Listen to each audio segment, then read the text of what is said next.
Hulaan nyo kung anong ginagawa nila sa baka na ito.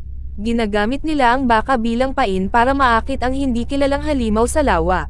Buong araw nang nakalubog ang baka sa lawa, pero hindi pa rin lumilitaw ang misteryosong halimaw. Nang halos sumuko na sila, biglang may nadetect ang kanilang radar.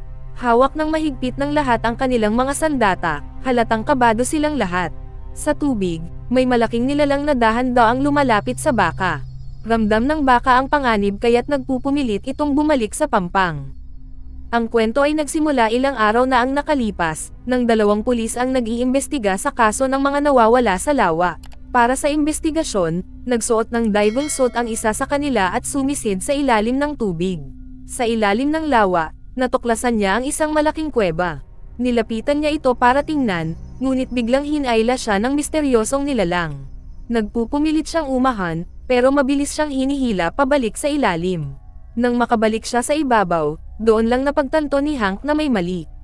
Dahil alam niyang nasa panganib ang kasama niya, agad siyang kumilos at hinayla ito palabas ng tubig. Sa gulat ni Hank, napansin niyang wala na ang ibabang bahagi ng katawan ng kanyang kasama. Habang sinusuri ang katawan, nakakita ang biologist na si Kelly ng napakalaking piraso ng ngipin. Para matukoy kung anong nilalang ang umatake, nagtungo ang grupo sa lawa gamit ang isang maliit na bangka para mag-imbestiga.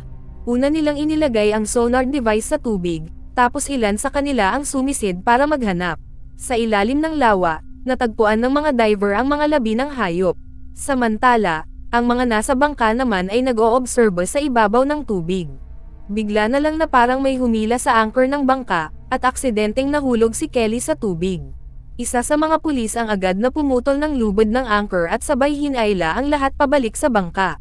Habang papalapit na silang kunin ang sonar device, mabilis silang bumalik sa pampang para magplano kung ano ang gagawin.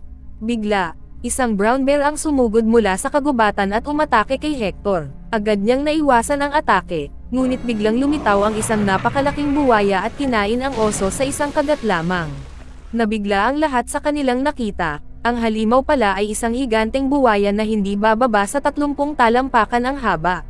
Dahil dito, agad na isinara ng mga pulis ang buong lugar. Kinabukasan, habang iniimbestigahan ni Kelly at Jack ang lawa, may nakita silang kakaibang eksena. Isang matandang babae ang naglalakad patungo sa lawa, may dalang baka. Doon sa lawa, tila masaya pang naghihintay ang buwaya. Pagkatapos, pinakain ng matanda ang baka sa higanteng buwaya. Dinalaw ng mga pulis ang bahay ng matanda at tinanong kung bakit niya ginagawa iyon.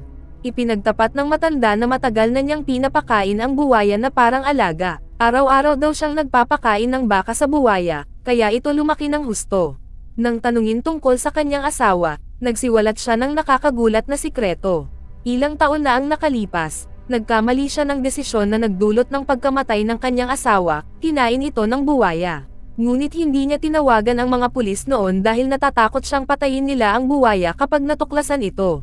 Itinuturing niya ang buwaya bilang kanyang pinakamamahal na alaga, kaya hindi niya hinayaang mawala ito. Ngunit dahil sa pagiging makasarili niya, mas marami pang tao ang naging biktima ng buwaya. Nang malaman ng mga pulis ang katotohanan, napagdesisyonan nilang hulihin ang buwaya. Plano nilang tukuyin ang eksaktong kinaroroonan ng kuweba nito at doon sila mag-aabang. Si Hector naman, gamit ang helicopter, ay bumalik sa lawa. Sinuot niya ang diving suit at muling sumisid papunta sa ilalim ng lawa. Pagkatapos ng kalahating oras ng paghahanap, hindi pa rin makita ni Hector ang anumang bakas ng buwaya. Habang papabalik na siya sa helicopter, naramdaman niyang may nasa likod niya. Nang lumingon siya, nakita niyang ang buwaya ito at nakatitig na sa kanya. Alam niyang huli na para tumakas dahil nasa ilang talampakan na lamang ang layo ng buwaya. Kaya sinabi niya sa kanyang kasamahan na paandarin ang helicopter habang mabilis niyang binuksan ang inflatable raft. Habang tumataas ang helicopter, tumalon siya at nasalo ito. Ngunit bigla ang tumalon din ang buwaya mula sa tubig at kinagat ang landing skid ng helicopter. Agad na binunot ng piloto ang baril niya at ilang beses pinaputukan ang buwaya hanggang sa bumitaw ito. Nakabalik sila sa pampang, ngunit kahit nabigo ang misyon, hindi sila susuko. May bagong ideya si Jack.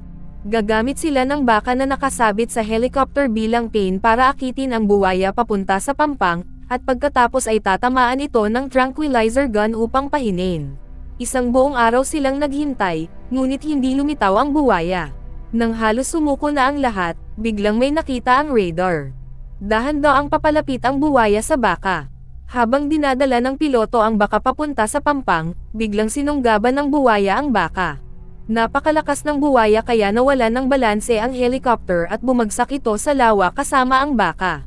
Mabuti na lang at nakaligtas ang piloto, ngunit muling nawala ang buwaya. Maingat nilang inikat ang lawa upang hanapin ang bakas ng buwaya. Biglang napansin ni Hank ang buwaya at handa na sanang paputukan ito, ngunit biglang tumalon ang buwaya at sinaktan siya.